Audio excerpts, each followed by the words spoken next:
Welcome to Tricks of the Trade. Today we're going to be discussing a lot of the products that you see here on the table, from bleaching to dyeing black and liver dogs to using a one-tube nose product on the nose. We are going to begin today by mixing our dyes. This is Black Velvet number 51D by Clairol. This will be for our liver dog. Coffee Brown number 57D by Clairol. Again, these are professionally formulated products. You must go to a beauty supply outlet store to buy these. The dyes that you find in a local grocery store or drugstore are not the right things to do. You cannot take a shampoo in product and use them correctly on these dyed coats. We're going to begin by mixing our Coffee Brown.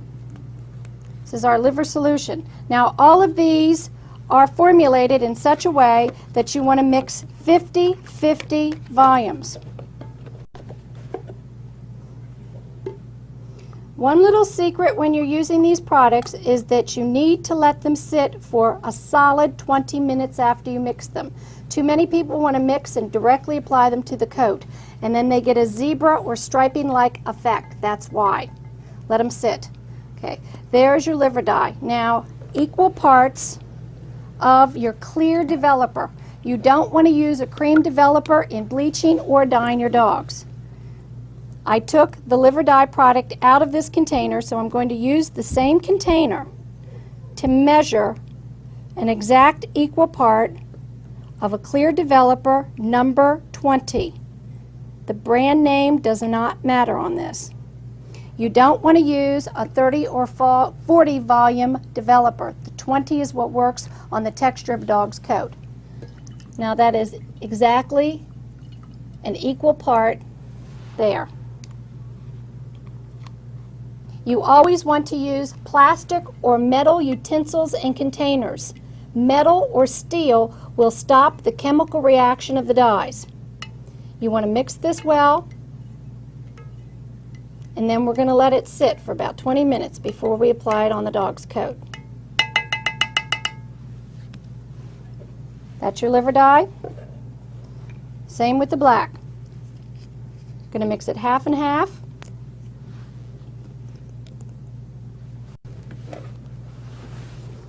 Here's your volume 20, your clear developer. Now I've changed bowls and I've changed utensils. Of course, you don't want to carry a liver utensil over to mix a black dye. You're going to change the color. Mix that well. Now we're going to let that sit for 20 minutes. We're going to be working with the black dye first. On black dogs, two essential things may happen as the dog gets older. Many times when you're doing the clipper work here, they will eventually, as they get older, start to grow back white or grizzle gray through the top of their ear. A lot of black dogs, depending on how old they are, may even have white hairs or silver hairs throughout the top coat on their back. Many dogs, too, have white markings or patches throughout their back, and if you find that for some reason you don't like the effect that it gives when the dog is standing or walking around, we can take care of that too. Now, first thing you're going to want to do, just in case any of this black dye accidentally falls into the white, I like to protect the white coat by simply taking your basic shampoo product and shampoo. The shampoo that I'm putting in the coat will help seal this coat, so if by accident you drop a little bit of dye out of the bowl off your hand while you're applying it, it's not going to go onto the white. If you do this in the bathtub, which is where I suggest you do this, if for some reason a little bit of the dye drops off onto the foot of a dog or the white of a dog, just take your hose in the bathtub and hose it off right away. If you seal the coat first with just your standard shampoo, don't use a bluing shampoo to do this. The bluing shampoo will be on too long and you're going to end up with a nice black dog on top and a purple dog on the bottom. Just use regular dishwashing soap or regular shampoo. I have a dishwashing soap in this mixture.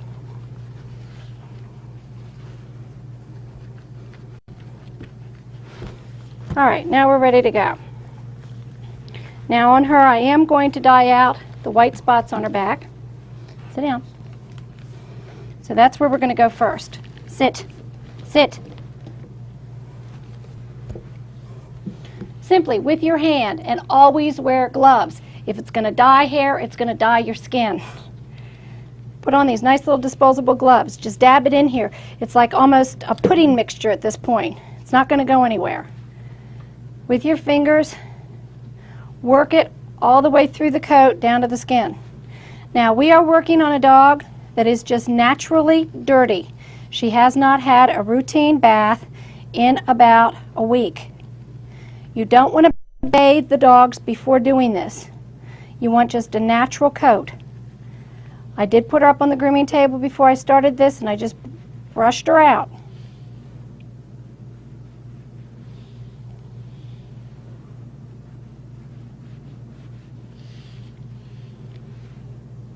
Now, if you are covering up open white areas or spots, you're going to want to put this dye on fairly thick, fairly heavy, working it in through all the layers. We're going to leave this on for 30 to 50 minutes, depending on how this dog's hair takes to the dye.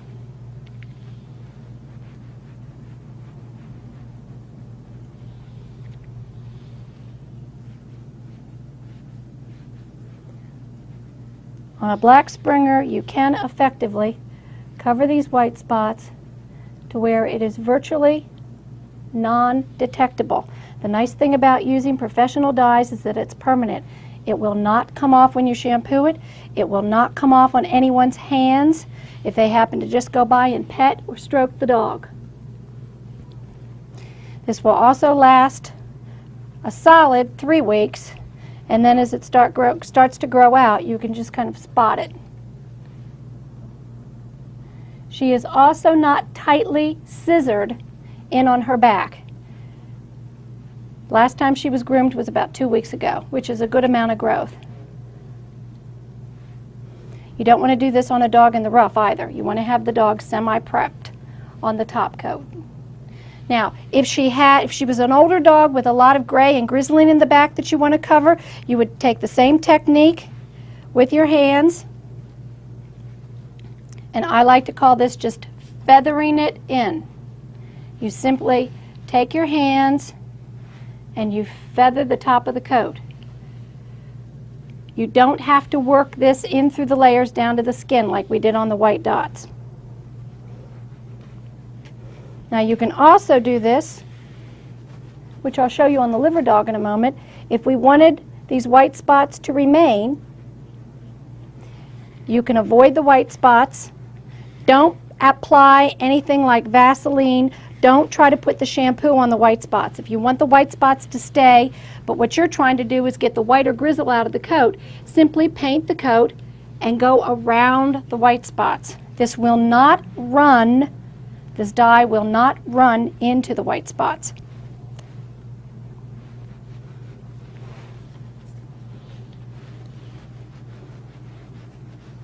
And you can feather it off, going into the feathers, down the tail. It will not leak or run into any of the white. I'm going to go back, put a little bit more on the white. I know years ago I saw a dog with a big triangle white down the center, and the people were able to effectively cover that, and the dog was gorgeous, solid black. Again, if you have an older dog and you just don't happen to like the gray or white that's coming into the dog, the ears you're going to do last. The ears take really quickly. I would do the tops of the ears and leave this mixture on for about 5 or 10 minutes. So you would put this on first, and again, we're going to be leaving these dots go for approximately 30 to 40 minutes. Then if you wanted to wait about 5 or 10 minutes, do the top coat to take out the grizzle or the white. And then the final 5 minutes while she's in the tub, go ahead and do the tops of the ears. Sometimes you can even get sun bleaching on these blacks. And then pull the dye into the ears, and you would just work it into the coat just as I'm doing here. That'll be fine. I can show you more about doing the tops of the ears when we get her over to the bathtub. I'm going to let her stand on this grooming table for the processing. Now, when you're working with the liver or brown color dyes, I have noticed that they don't need to process as long as the black. So we're not going to be leaving these products on quite as long as you do the black dogs. Now you can see on her, she's got your typical sun bleaching on the ears, sun bleaching here on the side and the top coat. And that's all we're going to simply do with her, is to restore her natural color. We're not going to change the dog's coat color. And on the liver dogs, you do not want to try to take any of these liver dyes and cover up a white spot. You cannot cover a white spot with the liver dyes on a liver dog. It will always show through some of the white. The blacks it works, the livers it doesn't. All you can do here is simply restore this dog back to its normal natural color and get rid of the sun bleaching. Going to apply a shampoo product on all of the white to seal and help protect the white.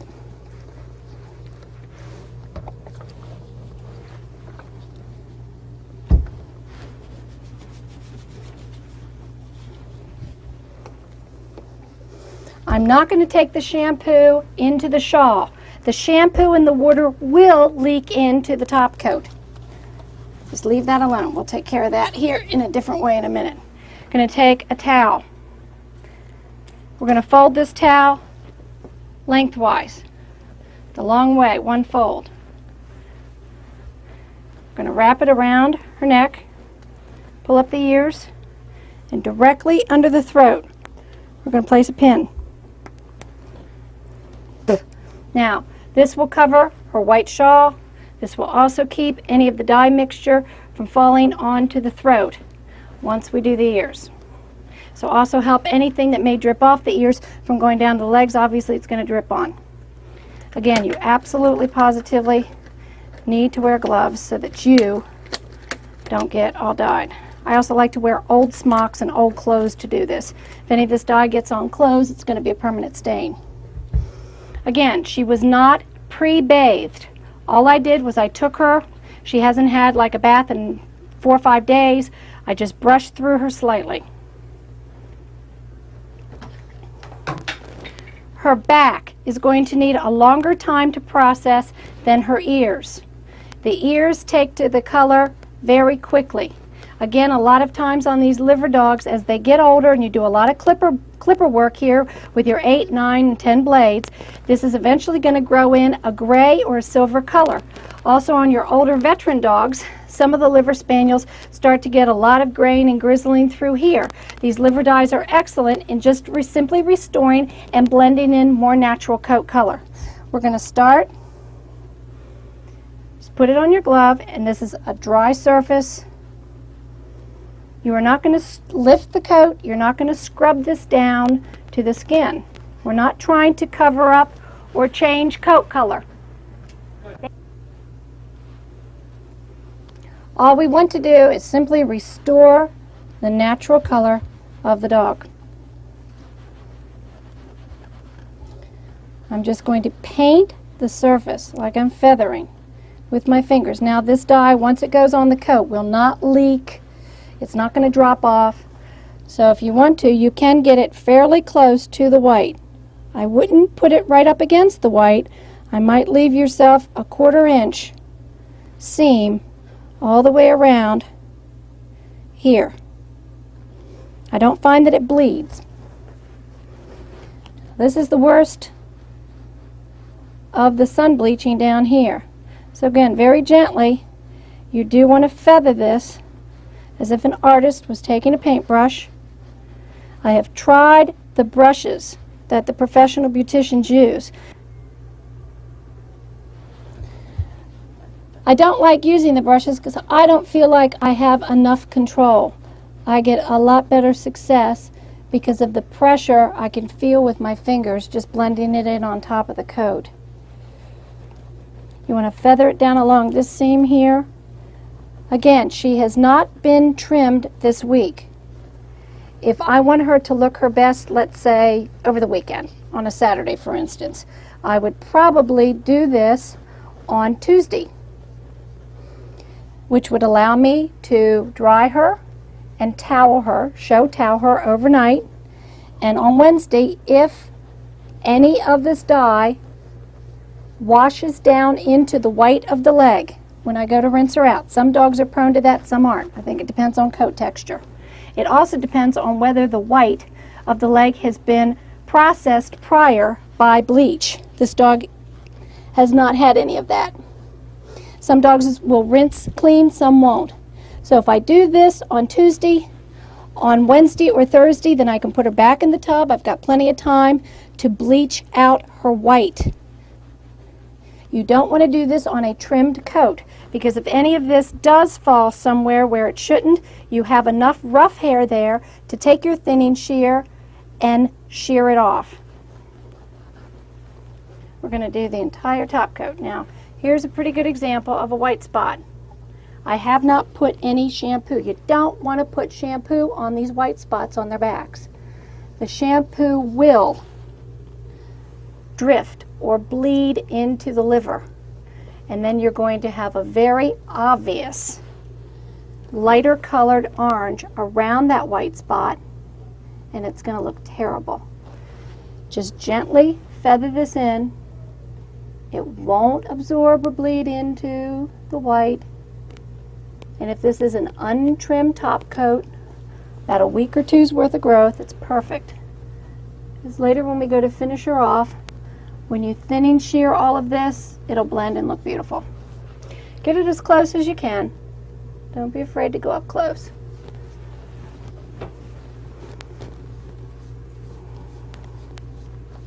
Ideally, you'll want to turn her around and do the other side where you have more control and you can see her. I am going to take this here and feather down the rear. Here, let's turn her around a little bit. Now, as she goes up against the enamel tub, some of the dye may go up against there, so make sure that you're not pushing her white up against the enamel tub where some of the dye is. You just have to keep a lot of control when you're doing this. I'm going to feather the pantaloons.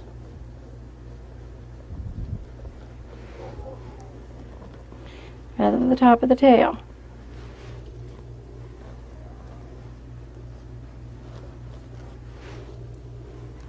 Right on the surface. All the sun bleach is on the surface. You don't need to lift up this coat and go underneath.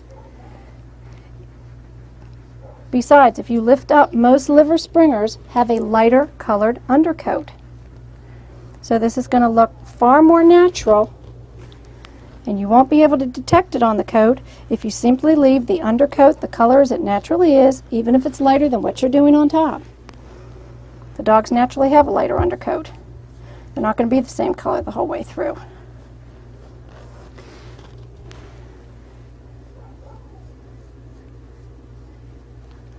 Now, I'm not taking this so thick that I'm plastering it over her. If you look here, and I'm hoping that the camera work can pick this up, you can almost see 2 or 3 different color grains. See how you can see some of the natural lighter coat color streaking through here? That's perfect. That's what you want. That's good. Trust me, at the end, after she's all brushed out and dried, and the thinning shear or the stripping work is done again on her top coat, all that's going to blend in and look very natural. All we're trying to do is get the sun bleaching out. There's the white spot. Just leave it. Don't leave a big area of undyed liver around here thinking that you're going to be paranoid to go up against the white, because then what's going to happen, it's going to be real obvious that this is all sunburnt and then suddenly this is all dark again. It's going to look horrible. Just take your finger and paint right up to it.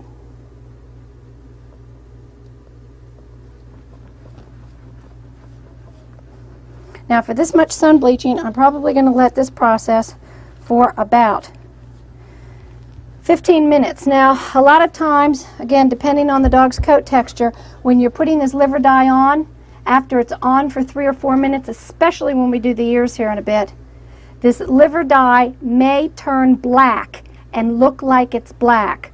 Don't be upset by that. This is much, much darker right now in this bowl and on her than what it's actually going to end up being. The color that it's going to end up being once it's dry in the coat and all finished is your natural liver color, which is about the color at the top of her head. It's a nice medium warm brown. It is not going to be this dark. It looks this dark because it's wet right now mixed. And when we put it on the ears, some people have complained that after putting it on the ears for 2 or 3 minutes, it actually starts to turn a dark, dark black. People get upset, they get paranoid, they freak out, and they immediately rinse the ears out thinking that, oh my God, my dog's going to turn out with dark, dark, dark black or liver ears, and the rest of it's going to be this natural medium warm color. That's not true. If you rinse it out too fast, there'll be no processing. You'll have no color at all, and then why bother? We're going to leave this on for 15 or 20 minutes.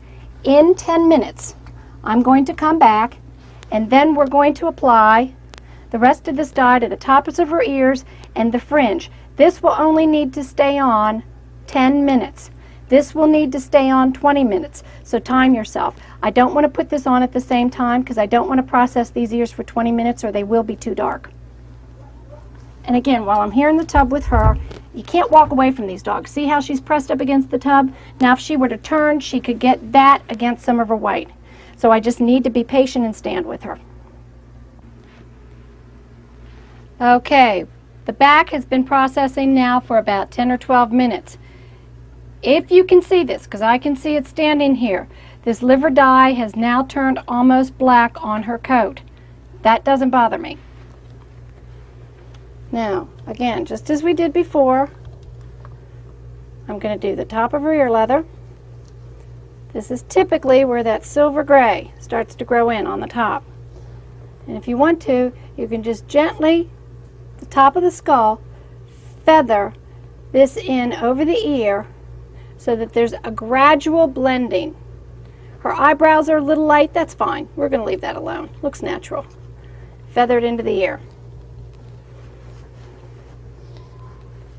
Then I'm going to take the dye and work it in to the lower ear. The ears do not take as long as the top coat to process. It's a different kind of hair. It's much softer. It's also older hair. The hair on the top coat, you keep rolling when you scissor it and you work it with a thinning shear or the stripping knife. It also grows out, sheds, grows out again. These ears, the hair that they grow on their ears is forever. This is old hair. It's dry, it's brittle, and it will take to the processing much quicker than the top coat. See, I've worked that in. You don't want to glop it on where it's falling all over the place. This stuff will go right in and absorb. And again, this will turn almost black as it sits here for the next 5 minutes. You'll want to do both ears. The top coat has been processing for about 20 or 25 minutes. I've gone ahead and left the ear on for 10 or 12 minutes, and as you can see here, this is practically black in color. Don't let that worry you.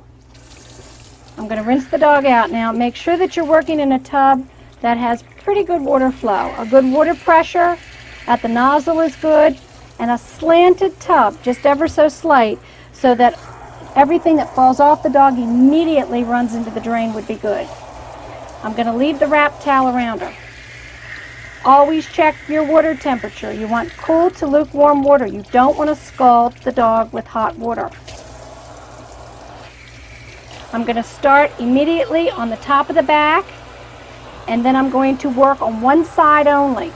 Try not to get that side with water. I'm just going to work on this side thoroughly first, then I'm going to turn around and do that side. I'm leaving the head and ears on for now. Remember that her white legs have been soaked with shampoo. Now look, see that? Even though it rinsed into the white wasn't affected. It looks very natural. down the sides, out of the front leg. Now see, it rinsed onto the front leg, but look, it comes right out. Down the tail, down this back leg. Don't scrub it into the white, just simply lift up the white and let your water get it out there. Don't go scrubbing it. Underbelly.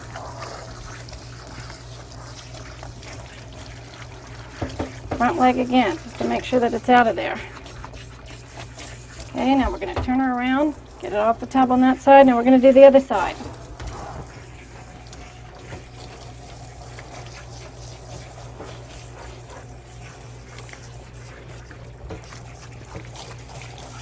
It may behoove some of you to rinse the left side of the dog off before the right, so you have more control of the rinsing and the dyeing that's falling into the white of the dog. If you want the left-hand side of the dog to have the least amount of runoff with this dye into the white, you may want to rinse that off first. The right-hand side of the dog is normally not so important in appearance.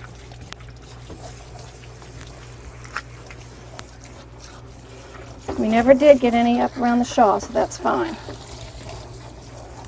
I've left this towel on.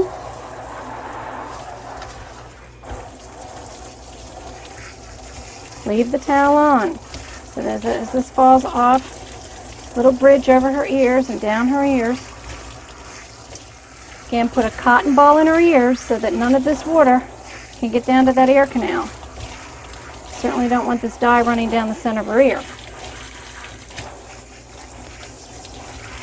Rinse out as much as you can. You see your rinse water running clear, then you've done it. Done as much as we're going to do. Take your basic detergent shampoo first. Don't go into your fancy bluings or bleachings yet. There we go. Now it's getting a little bit more out.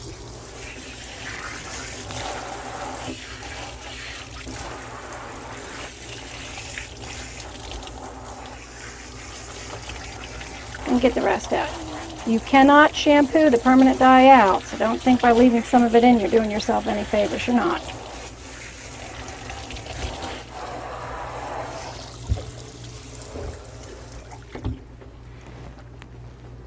Alright, now everything's rinsed out. You can remove the wrap towel.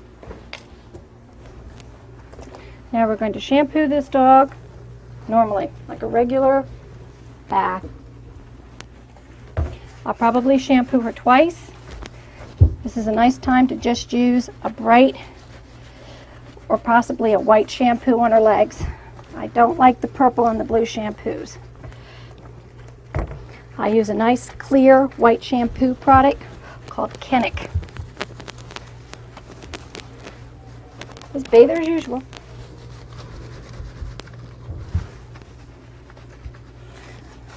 I'm going to bathe and shampoo her once or twice,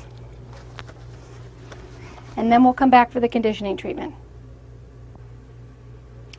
I finished bathing her twice. Now it's very important to processed hair that we recondition the coat and the skin. I've taken 1 cup of the concentrate of this particular skin conditioner and diluted it into a gallon. Going to rock it back and forth gently. If you go like this, you're going to make too many bubbles. We're going to start straight down her back, and I'm going to work this into her coat. If your dog has a lot of feathering, this is a nice time to just take this in a concentrated form with your hands and work it into the feathering. I'm going to pour this on. Don't use it on the ears. I never like to use any cream rinses or coat conditioners on the ears because it makes the ears too greasy, and it's nearly impossible to shampoo it out. You're just going to have greasy, greasy ears. Even if you've dyed your ears, don't worry about them. They'll be fine. I'm going to work this in. I'm going to allow this to stay on her for 2 or 3 minutes. All right, I'm going to rinse this conditioner out. Now, one of the really nice things about this particular product is in that diluted form of 1 cup to a gallon, you can pour this onto a dog's coat and skin and actually leave it on, which is really nice. Right now, I'm going to use it not only to recondition the coat, restore some of the natural oils back into the skin and the hair. I'm also using this because I tend to have very hard water here. This will give me one more opportunity to make sure that I've gotten all the dye off of the dog. It will also help me get all the shampoo residue. The shampoo may adhere stronger to the coat now because it's a processed coat. So this particular product really, really helps. This is going to be done on a Tuesday. You're going to towel her, as you do, with a normally wrapped towel, and then she can run around your house or go in a crate. She needs to wear her towel all night, or certainly for a few hours until she's completely dry. This would be a nice opportunity if your dog has full furnishings, nice long leg hair and belly coat. After I get this completely rinsed out, since we're going to be doing this on a Tuesday or even a Wednesday, this is a really nice time to take the diluted cream rinse, pour this into the feathering, going to pour it on, and we're going to leave it on.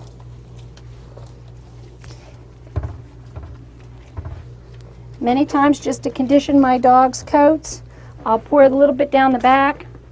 I can even do a little bit of that on her today. Now I'm just going to leave that product right on. We're going to towel her like usual and let her dry for a couple hours or overnight. We're going to be bleaching next. And like we did with the dye earlier, we're going to mix the bleach and we're going to let it sit for about 20 or 25 minutes. We are going to take a glass or plastic container, no metal. Same thing, it does interfere with the process. You're going to mix equal parts of the white powdered bleach with the volume 20 processor. Now, unlike the dye, when you're using this bleaching product, you have to use this in a well-ventilated area.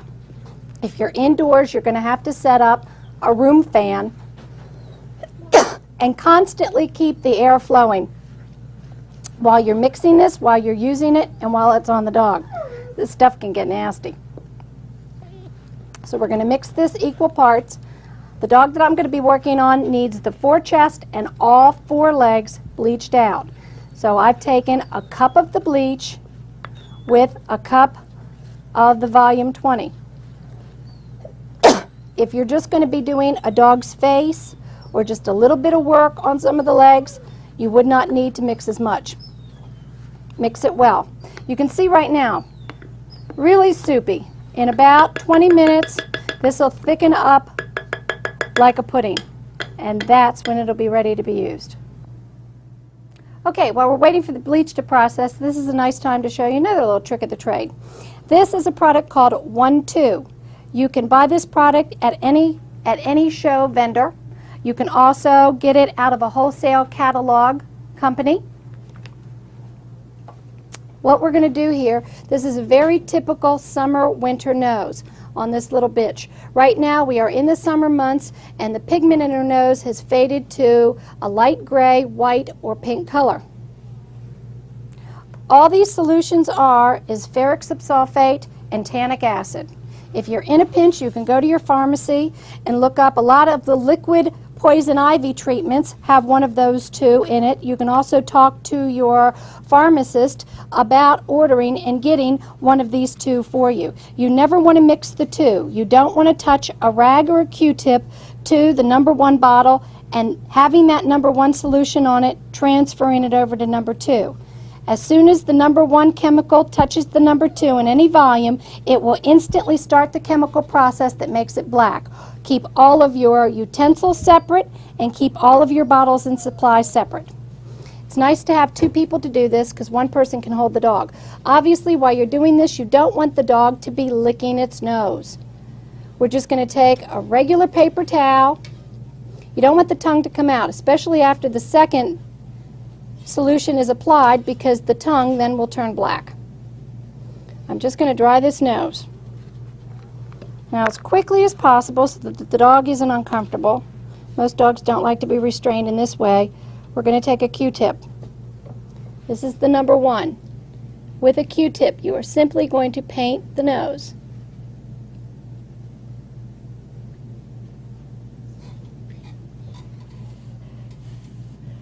I'm going to lay that separate.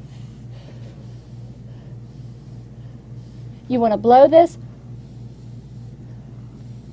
I'm going to blow on this nose and get that number 1 solution dry with a separate Q-tip. I'm going to take the clear bottle mark 2. We're going to go over the surface of the nose and paint that. You obviously don't want to get it on the hair.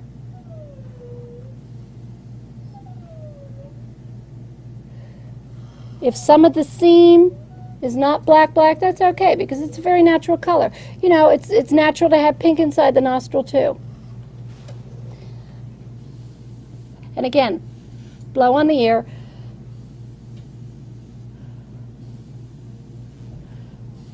I've seen some people take cornstarch or powder and then powder the nose afterwards. I've never felt that was necessary.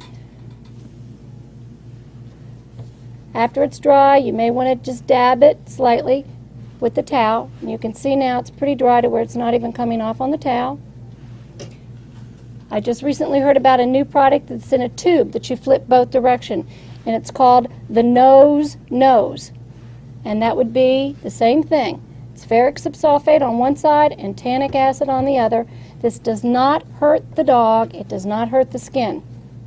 If you color the nose in this way, this will normally hold color on the nose for 3 or 4 days, sometimes longer. Doesn't hurt or harm the dog in any way. Just want to make sure that it's completely dry before they start licking it with their tongue. It's pretty dry.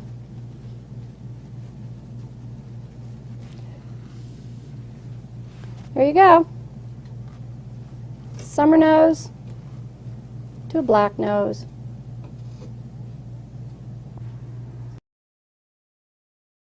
To prep the dog for bleaching, again, you don't want to have the dog bathed. She was bathed about a week ago. This is just natural dirt and staining. You want to just flip through the coat, knock the dirt out. The only thing you have to do to prepare this dog is in sections along the side, going back to the little bands that I showed you. Same little dental bands. Take these bands, wrap up the side coat in sections. Straight across, either on a liver dog or a black dog. I want to get this all up out of the way. I'll do 2 more sections through here. I'm going to go back here to the pantaloons, and we're going to band all this up.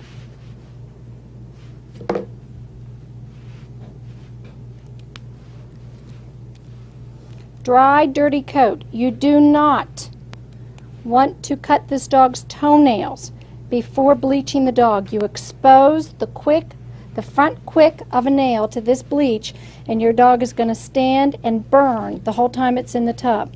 This processing is very hard on the skin, much harder than dyeing. And on exposed skin, this bleach will burn. So you don't want to do the toenails. You want to get all your solid coat up out of the way. After I get all this pinned up, then we're going to go over to the bathtub and begin the bleaching process. Alright, in addition to banding up the sides and the pantaloons, I've gone ahead while I've had her on the tub and I've banded the top of her ears together up here. Don't band the leather, just band the actual hair. Now remember the bleach, how liquidy it was? Now see what it's done in the past 20 minutes. It's like a thick pudding. Real thick pudding. Just like with the dye, we're going to pick it up in our hands and you're going to feather it over the top of the coat.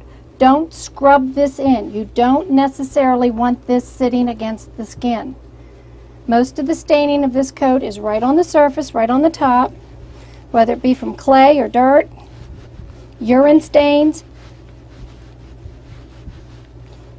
You can work it into the feathering here on the side, that's fine, but don't be scrubbing and working it in against the skin on the front of these legs, because I don't want it to burn the skin.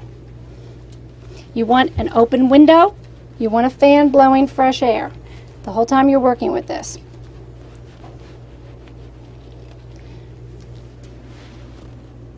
Carefully painting it down all your front. You're working with a dog that has not been trimmed in about 2 weeks. Again, you want to do this on about a Wednesday or Thursday.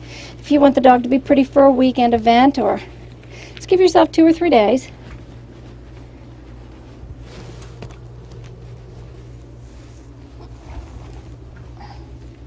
Certainly put it on the brisket. Now, a lot of times if you own more than one dog, you'll find that the dogs are licking each other's faces, or if the dog had a bad eye infection, it gets stained on the face. You can use this at that time too.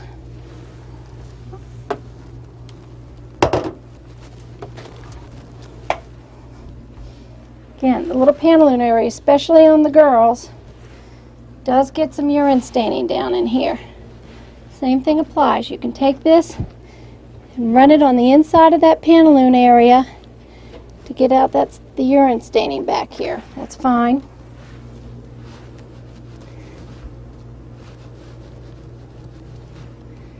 Front of the leg, feathering at the front.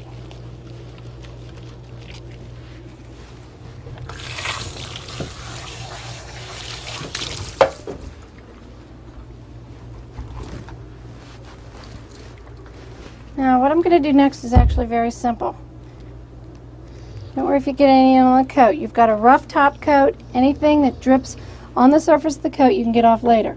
It will turn brown or black, a burnt shade of yellow. Taking a Q-tip in the mixture, you want to paint this up, the blaze of the dog, just on the surface. Again, if you're very careful here, you won't have any problems. Again, like the dye, this will not bleed into the dark coat beside it. Where you put it, it will stay. Then with your fingers, you can go on the muzzle.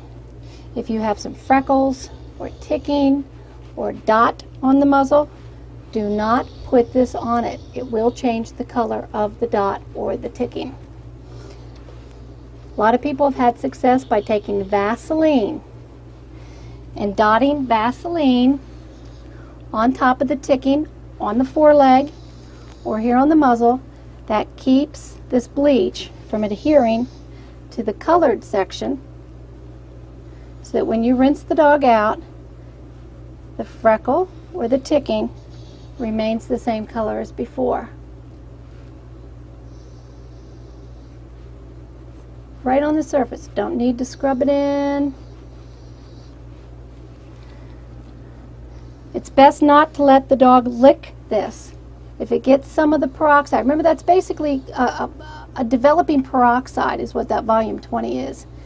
If they lick too much of the peroxide or breathe too much of it in, it will induce sometimes slight vomiting. Some dogs may throw up, so don't feed your dog before you do this process.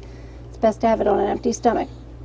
If the dog throws up, it's certainly not going to hurt it, but I just wouldn't let it lick too much of this off. A processed coat will need a lot of environmental conditioning. You can't put this dog back out on a cement run to run its urine. Once this coat has been bleached or stripped, it's now a processed coat, and it will actually stain easier now than it ever has before. So this dog will need to stay in a lot of cornstarch. Do not use any kind of powder on this dog for conditioning this coat or whitening this coat. You can only use cornstarch. That will actually bring the natural oils back into the coat. After we rinse this out, we're going to give this dog a regular bath, and we're going to soak it again, probably in concentrated Unicure. Lightly rinsing that out, and then I'm going to towel the dog overnight. All right, I've been standing here actually watching this bleach work. If you stand and watch, you will see it turn from the staining and take that staining right out before your eyes. It's like magic. When you get to the color that you want, or you see the clarity in the coat that you're after, that's a good time to go ahead and rinse it off. Cool to lukewarm water. I'm going to rinse off the stuff from her face first because I'm sure that's the most aggravating to her. Of course, try not to get it in her eyes. Just rinse it off of her coat. After I rinse this out, look at that. After I rinse this out, I'm going to give her a normal bath. I'm going to condition the coat exactly as I had done in the dyeing section. We're going to leave some of the diluted conditioner right in the white and the feathering overnight while she's wrapped in her towel. Now, one thing that I do want to show you real quick when you're taking these bands out is that you don't want to tear them out. Take a forceps or a scissor, pull them out gently. If you have a heavy coated dog, take a scissor and cut that band out. Don't tear these out. I'd rather lose the rubber band than lose precious furnishings. So just take a scissor and pop them out. All right, we're going to rinse this out. We're going to give her a normal bath, normal cream rinse, towel her. She's bleached and ready to go.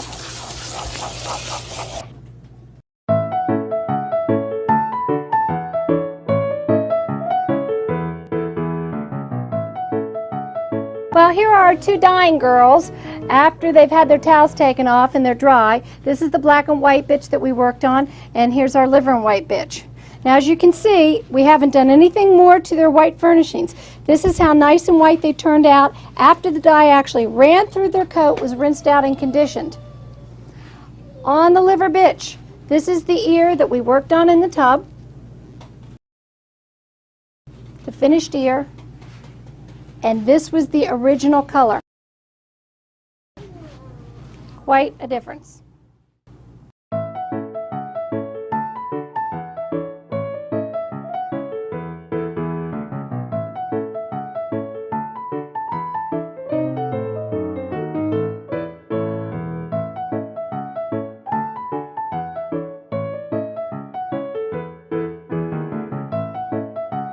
And this is how well it covered the back of this dog.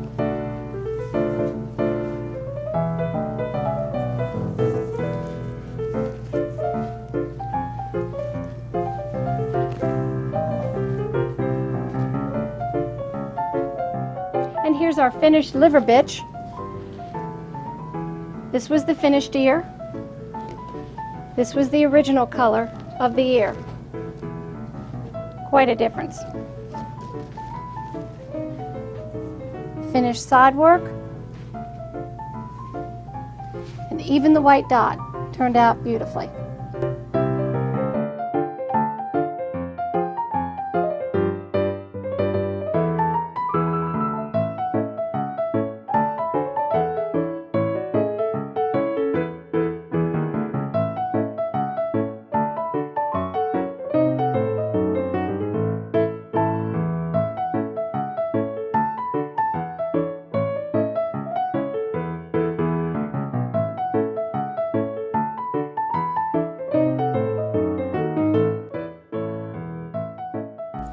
Thank you all for watching. I hope you enjoyed the video, and our Springer Club plans to bring you many, many more.